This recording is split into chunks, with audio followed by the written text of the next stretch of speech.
This is the A1. It feels great in the hand. And again, this is such a powerhouse of a hybrid camera.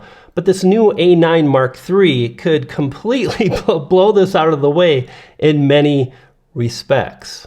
And speaking of the A1, all the video and photos you're seeing now were taken with my Sony A1 on a recent trip through fall foliage here in beautiful Colorado. In the coming weeks, Sony will announce a very exciting camera, the Sony A9 Mark III. Suitable for weddings, wildlife, sports, and really any type of fast action. A super hybrid camera offering incredible stills and video specs. And the thing that I'm excited about is this will be the first camera to include the new AI processing chip, which really improves the already incredible autofocus capabilities. With a top-of-the-line viewfinder, enough resolution to capture 6K, maybe even 8K footage, and not only that, a camera that's going to be very fast, kind of finding this happy medium between resolution and speed, again, making it an incredible hybrid camera. And I think this camera will retail for about $4,500, high-end but not top of the line. Some talk online says this camera will have a global shutter.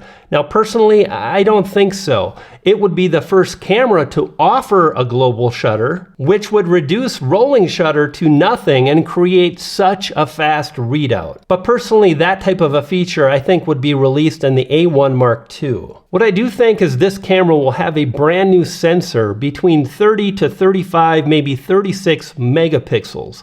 Really, again, that sweet spot where the stills have plenty of resolution and there's enough resolution for video in 6 to 8K. And there might even be some really cool frame rates. Like maybe this will be the first camera to offer 240 frames per second slow motion in 4K. Additional rumors suggest that this camera could have an integrated vertical grip.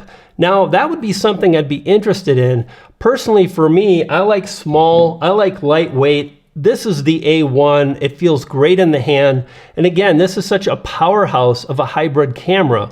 But this new A9 Mark III could completely blow this out of the way in many respects, including 8 stops of IBIS, which is going to create really silky smooth footage, especially combined with the new active stabilization found in the newer cameras like the new A7C models, as well as the new ZV-E1. Now for me, my primary driver has been the Sony A1, an incredible camera and value for me personally, as the A1 offers features and functionality that no other Sony full-frame camera offers. Yet the Sony A1 is nearly 3 years old and doesn't have a lot of the newer features like customization and dials that I absolutely love on cameras like the A7 IV, where you have a dial that controls video, stills, as well as S&Q, combined with a secondary dial that controls things like memory recall, meaning I can have 3 memory recalls on a physical button for video. That would be fantastic, allowing me to have things already set up that I can pop on in a moment's notice. And the same thing can be said for stills. And the fact that the A9 Mark III will have fewer megapixels than the Sony A1 means it's going to perform really well in low light. Now that's mattering less and less for me personally when it comes to stills.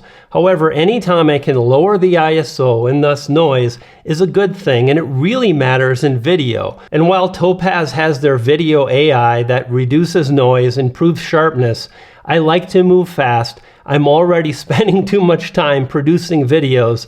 However, the fewer tools I need to use, the faster I can move, and that matters to me.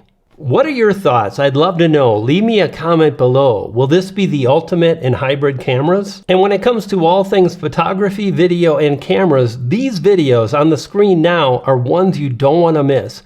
Click one and I'll see you there. Thanks for stopping by. If you made it this far, thanks. I appreciate it. I hope you have a fantastic day, and I'll see you on the next one.